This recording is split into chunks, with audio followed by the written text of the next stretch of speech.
There'll be bluebirds over the white cliffs of Dover tomorrow, just you wait and see.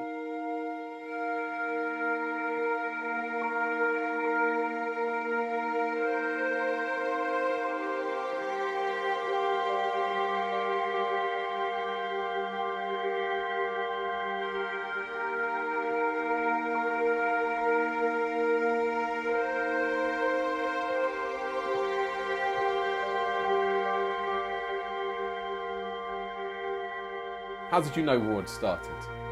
I was down the garden and there was this terrible, terrible wailing noise. And I was frightened. I ran up the garden indoors, and it was the siren, the air raid siren. You know, I think we all clung to each other for a little while. And how old were you at that point? 7. I was a bit frightened, but I had 2 brothers, so I had to be tough. Because they used to throw worms at me and all sorts. And so you had to build a shelter in your garden. So that was a sheet of iron, half buried. Half buried in the ground and half over the top. A lot of people put sandbags over the top for extra safety. They weren't nice. You got an awful lot of condensation. They were cold, there was no heating, no light. You just had to have candles or a little lamp of some sort, oil lamp. You'd spend the night down there usually because very rarely did the all clear siren go off until the early hours of the morning. So I think we spent more time down the shelter than we did indoors, really, asleep. One night we were all indoors and we could hear droning. We didn't know what it was at first. And then we realised it was aircraft, German aircraft, because they started dropping bombs.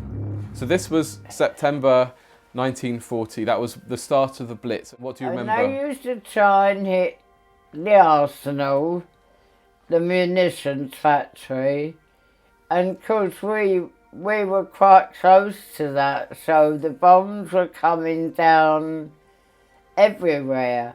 And I used to have dogfights in the sky, and us children used to stand in the garden looking up at them, Messerschmitt, Spitfires, trying to outdo each other, and you'd see the odd one come down. You know, I think that's why we watched them, because you wanted a German one to come down. One night, we were down there already, the bombs were going, and there was this great big thud, and the shelter shook, the ground shook. We thought it was the end. It was a lot of fatalities. You forgot what it was like to sleep all night in your bed. Soon after that, Mum decided that Ron and I should be evacuated. I didn't know exactly what that meant. I was too young, really. But I was told I was going away for a little while, out of the bombs, into the country. But you didn't know where you were going? No idea at all. Nobody, our parents. You had your coat on, your school uniform, a label on your collar with your name and your class. There was about 10 of us walked down to the station, and there was a lot there already. There was mums with sons and daughters. Some were crying, some were being brave. I was one of the brave ones. I wasn't going to cry. We had a gas mask, a little bag or case with a few belongings in, and one pack a sandwich and an apple. We were singing, we don't know where we're going till we're there. How does that sound like? We don't know where we're going till we're there.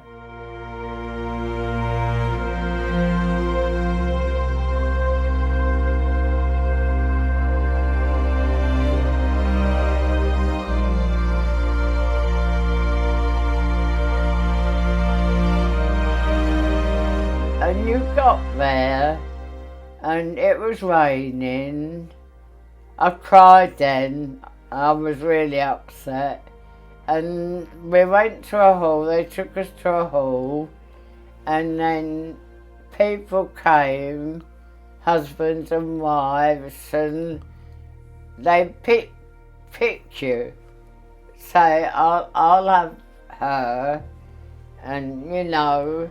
What were they looking for? How did they choose people? Well, I think perhaps if you looked a bit on the quiet side, they'd have you. If you looked a bit of a monkey, they didn't. But anyway, I was picked and went to their house, and I still cried.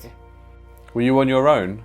I was on my own, yeah. They didn't put anyone to share with me. And who were these people that had taken you in? So we're all round about middle-aged, I think, Ben, not really young. June, my friend next door, she'd gone with someone else, but they couldn't console me, so they got June, and they must have got in touch with people in Lane Bottom, rather, the village. We ended up there, June and I together. What did the village look like? Tiny, Ben. You're a city girl. I mean, it was funny because it was like a little road and the cottages were right on the pavement, little houses. But the people who had us were very kind to us. They were well middle-aged, you know, they were getting on. Had they had their own children? They had no children, no.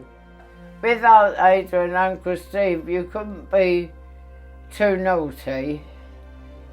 I mean, you know, you had to sit at the table properly, and we settled in after a while, and then Uncle Steve said, right, we'll get you kitted out with your clogs now. Why did you need clogs? They were hard wearing, they were cobbled streets, and you wore your shoes out very quickly if you played out. And you know you play hopscotch and all that. And also a nasty shock was you had a cesspit as a toilet. Oh dear. Down the bottom of the garden. And every Sunday was the highlight, they used to be emptied. But you didn't have to do that? No, the men did. They had to come and empty them. I went to school at Bycliffe. With local kids? Yes, there was all local children there. We were mixed. You know, they used to call us Cockneys and Londoners. Oh, it's them from London, you know, but generally they were pretty fair. I think because we joined them and mucked in, and it all seemed to work out all right.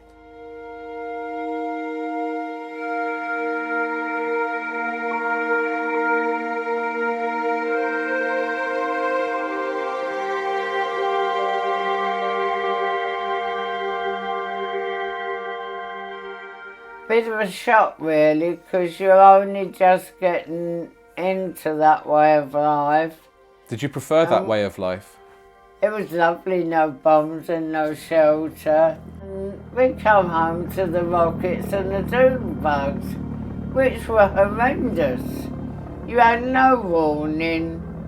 They just exploded, you couldn't even hear them. The doom bugs, once the engine cut out, you knew it was gonna go a little way or it was going to drop down suddenly. I mean, it was a nightmare. And then at some point, the end of the war came. Oh, did we have a night? They announced the end of the war. Everyone was excited. They were all singing in the streets.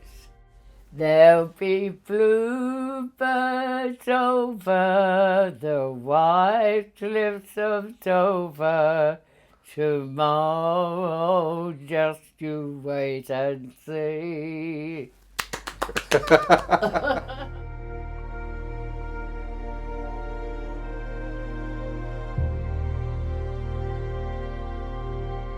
So we're both wearing poppies. People in other countries maybe don't understand what does it mean? We wear a poppy in remembrance of all the young men, boys of 16, 15 that lied about their age, went to war, got killed, God love them.